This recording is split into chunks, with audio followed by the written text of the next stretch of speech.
जय गुरु जी। संगत जी, सत्संग सुनते हैं गुरु जी महाराज का। एक बार गुरु जी के सामने उनके प्रेजेंस में ओल्ड संगत ने एक नई संगत आई तो उनको गुरु जी का सत्संग सुनाया। जैसे कि गुरु जी कहते थे ना, उठ के सत्संग सुनाओ। तो वो सत्संग सुन के जो नई संगत थी उन्होंने कहा ऐसा तो सिर्फ रब ही कर सकता है, ये तो रब है। तब गुरु जी महाराज ने बताया कि रब जब इतने सारे लोगों को बना रहा था धरती पे तो उनकी माता आई। उनकी माँ ने उनको बोला कि इतने सारे लोग तू बनाए जा रहा है, अगर इन पे कोई कष्ट आएगा तो फिर क्या होगा। तो रब ने कहा तब मैं इस धरती पे गुरु के रूप में जाऊंगा और सारे कष्ट अपने ऊपर ले लूँगा। फिर गुरु जी महाराज ने बताया कि पहले नंबर पे आता है गुरु, क्योंकि वो सारे कष्ट अपने ऊपर लेता है। दूसरे नंबर पे आती है संगत। तीसरे नंबर पे आते हैं फिर भगवान और बाकी के देवी देवता। कितने महान है हमारे गुरु जी कि हमको देवी देवता और भगवान से भी आगे रखा, संगत को इतना मान दिया है। संगत का भी फर्ज है ऐसे काम करे कि जब ऊपर जाएं तो गुरु जी को भी हम पे मान हो, फख्र हो, ना कि हमारे कर्मों को देख के हमारा सिर उनके सामने झुक जाए। इस प्रकार से उन्होंने बताया। एक बार क्या हुआ, ये दूसरा है कि एक ओल्ड संगत थी। वो गई गुरुजी के यहाँ पे एक नई संगत को लेके। अब जो नई संगत थी ना, वो कभी हाथ ऊपर करके हाथ जोड़ रही है, कभी ऐसा मुंह बना रही है, कभी हैरान होकर देख रही है ऐसा गुरुजी को देखते हुए। तो ये बड़ी ओल्ड संगत को बड़ी हैरानी हुई कि कैसी अजीब अजीब हरकतें कर रहे हैं। तो घर चले गए। दूसरे दिन गुरुजी तो अंतर्यामी हो, तो सब जान रहे थे किस वजह से ऐसा हो रहा है। दूसरे दिन वो जो न्यू संगत थी उन्होंने ओल्ड संगत को फ़ोन किया कि मैं आपके घर आ रहा हूँ, मुझे कुछ बताना है। तो उन्होंने कहा हाँ आइए बताइए।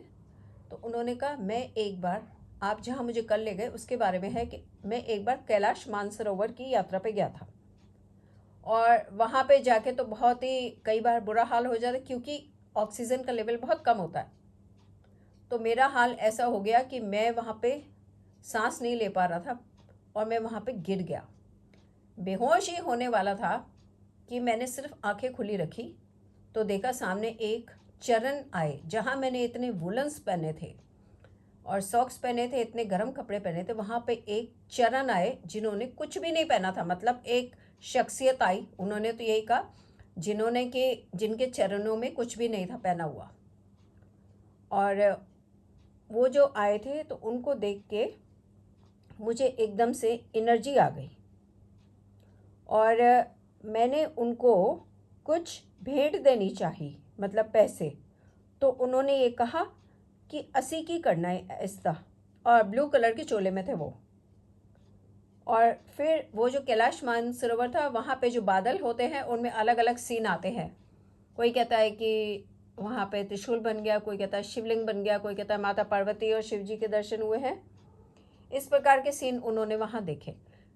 बोले आप जहाँ मुझे कल ले गए थे वहाँ पे मैंने उनके माथे पे, यानी कि गुरुजी के माथे पे, वही ब्रह्मांड का सीन देखा कि बादल चल रहे हैं और अलग अलग दृश्य बन रहे हैं और उन्होंने वही कलर का चोला पहना था। ये रब हैं जिनके पास आप मुझे ले गए हो, ये भगवान है। इस प्रकार से उन्होंने अपना एक्सपीरियंस बताया। संगत जी, हम तो जान ही चुके हैं कि वो भगवान है, क्योंकि हमें बहुत सारे एक्सपीरियंस ऐसे हो चुके। अभी भी कुछ लोग हैं जो पॉडकास्ट करते हैं यूट्यूब पे या कुछ अगेंस्ट बोलते हैं गुरु जी के, लेकिन हमें उससे कोई असर नहीं होता। वो कहते हैं ना, जो गूंगा होता है ना वो गुड़ खाता है। अब उससे कोई स्वाद पूछेगा कि कैसा है जी, टेस्ट बताइए, नहीं बता पाएगा। सेम हमारा है। गुरु जी महाराज क्या है वो हमें पता है। जैसे वो फिल्मी गाना है ना, तुम्हें पाके हमने जहाँ पा लिया है, ज़मी तो ज़मी आसमां पा लिया है।